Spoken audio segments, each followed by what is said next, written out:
Hi y'all, I am doing this video from my couch because I can't get up right now or do my makeup or anything.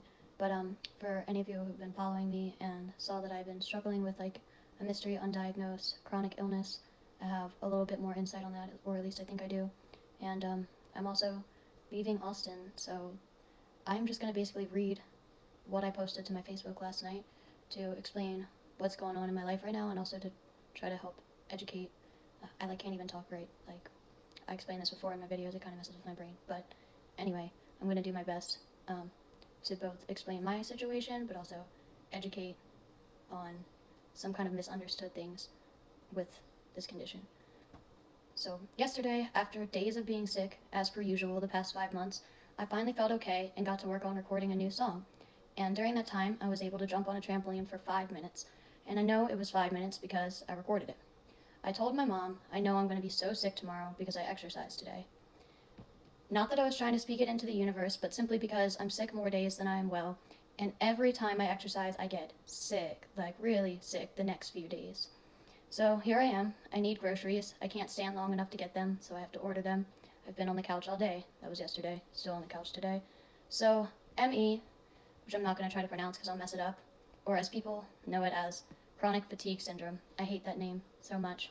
Anyway, my doctors are still running some tests, but since they've ruled out about 100 other things, this is the answer they've given me for now, and it makes sense for the most part. However, I ignorantly thought ME/TFS simply made you chronically fatigued, as the name would suggest, which is really bad enough in itself, but if this is truly what I have, I can say for a fact it is way more than that. Whether this is my final diagnosis, right now it is my current diagnosis, whether it's my final diagnosis or not, I'd still like to bring awareness to this disease because from other people's stories, research I've done, education from my doctors, and my own horrible experience, it is so much more than being tired. My dad even made a joke about, oh, I think I have chronic fatigue too, and it made me want to scream because it's bad. Anyway, CFS has no cause or cure, or no known cause or cure, but is life-altering and disabling in some cases, mine being one of them. According to the CDC, ME/CFS often makes it hard to keep doing a job, go to school, and take part in family and social life. ME/CFS can last for years and sometimes leads to serious disability. At least 1 in 4 ME/CFS patients is bedbound or housebound for long periods of time during their illness. And I know that many of them are also wheelchair bound or have to be IV fed or spoon fed or can't bathe themselves. And I know that for me personally, taking a shower is one of the hardest things. I don't know, like I never thought taking a shower would be like the hardest part of my day, but like I have to sit down and I always feel like I'm gonna pass out. Anyway, it's a whole thing. I've read and watched so many heartbreaking stories of workers, travelers, athletes, social butterflies like myself become bedridden and wheelchair bound due to this harmless sounding illness. And from my own personal experience, if this is truly what I have experienced daily fevers, chills, night sweats, inability to exercise like completely at all, the worst pain throughout my whole body I've ever experienced in my life, general immobility, loss of vision, neuropathy, and going from being known as the girl who never sleeps to the girl who can sleep 14 hours a day and is still absolutely exhausted. For those of you that know me personally, you know I was a gymnast, a skateboarder, a hiker, traveler, a performing musician, a workaholic with never just one job, an honor student, an insomniac, and a social butterfly. Now walking my dog and answering emails is all that I've got, and some days I can't even do that. I have to call someone or ignore my emails. I cannot work outside my home, and even booking has become a challenge, but a challenge that I love. And then I went on to complain about getting my groceries delivered again, just because I never thought, like, why would I, an able-bodied person, get my groceries delivered? But I'm not an able-bodied person anymore. So whether ME or CFS is exactly what I have or not, but most likely it is at this point, when you hear someone say they have chronic fatigue syndrome, please don't think, okay, so you're tired a lot, me too.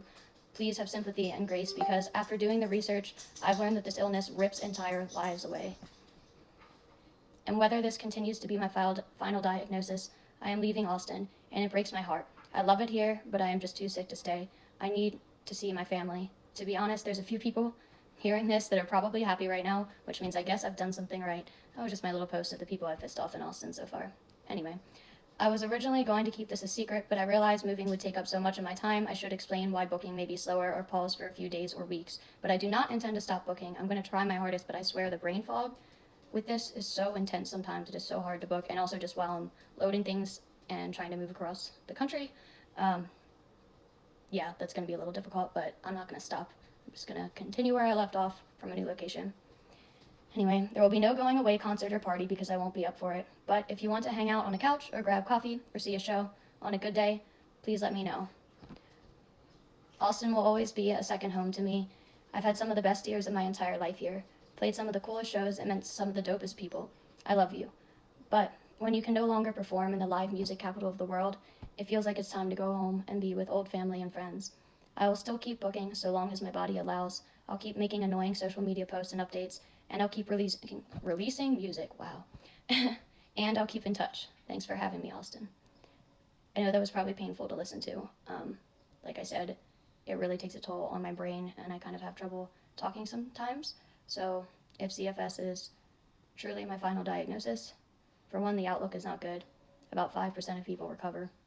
And for two,